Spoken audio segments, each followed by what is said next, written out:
Hey, this is here from Excel.com, and that's the second part of amazing series of tutorials about Gooey animations, in particular FAB Gooey animation. If you haven't seen the first part, I suggest you go ahead and check it out. It's great stuff. You'll learn a lot from it. We're continuing to improve our floating action button, the Gooey design, and that's what I got today. I implemented the back animation and shadow and the ripple effect.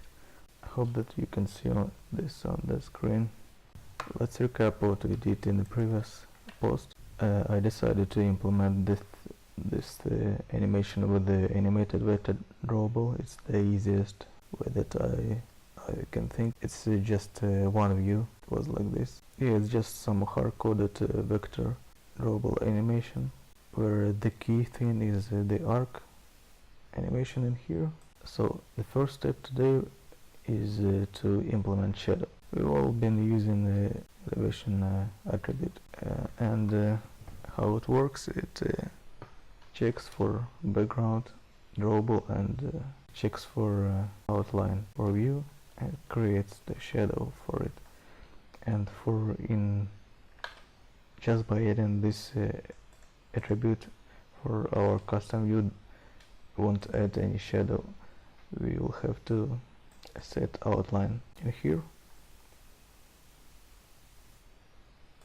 We set outline provider and shape, custom outline with the oval shape.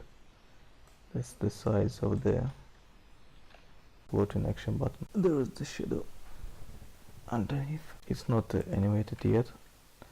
I'll make it later, the shadow animation.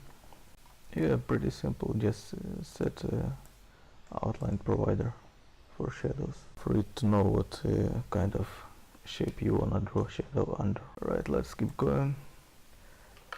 The next one is ripple effect. This one is actually quite interesting. Yeah, we've all been using ripple with this foreground attribute and setting it to selectable item background or borderless, whatever, and you just set on click listener in here and you're done. You have your basic default Android ripple effect. It's not gonna work just that simple for custom use. It needs outlines, which we said before.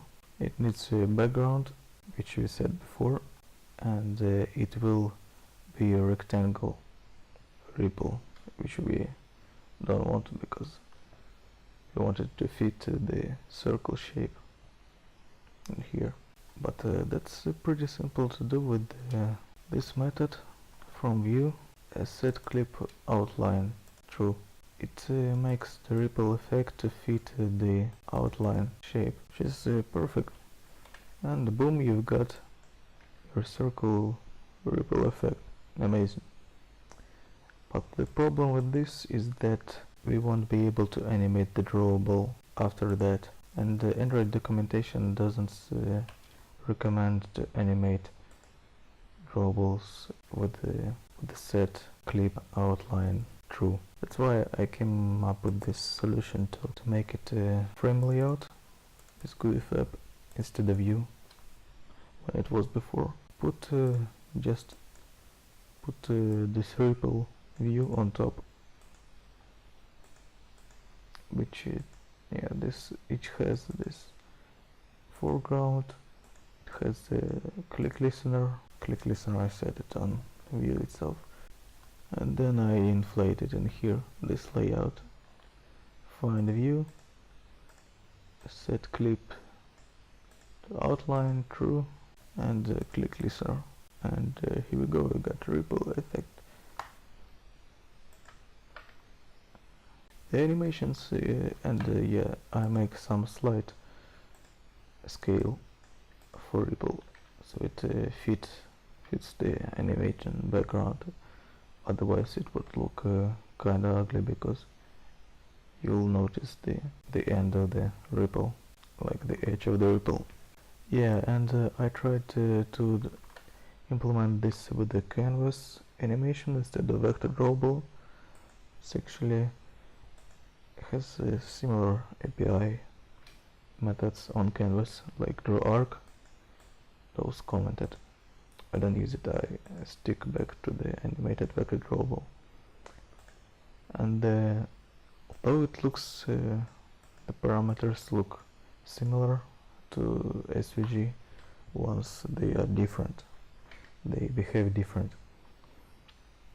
On SVG you set arc base and you basically have the base line static, and then you just animate this point wherever you want.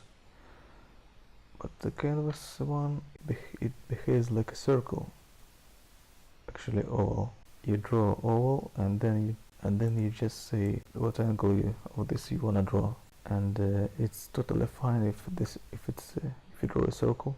But when you draw oval, you see that's the shape which it's gonna draw. For example, that's the bottom, that's the top, right? Then the center is gonna be here, and that's the arc which you're gonna draw.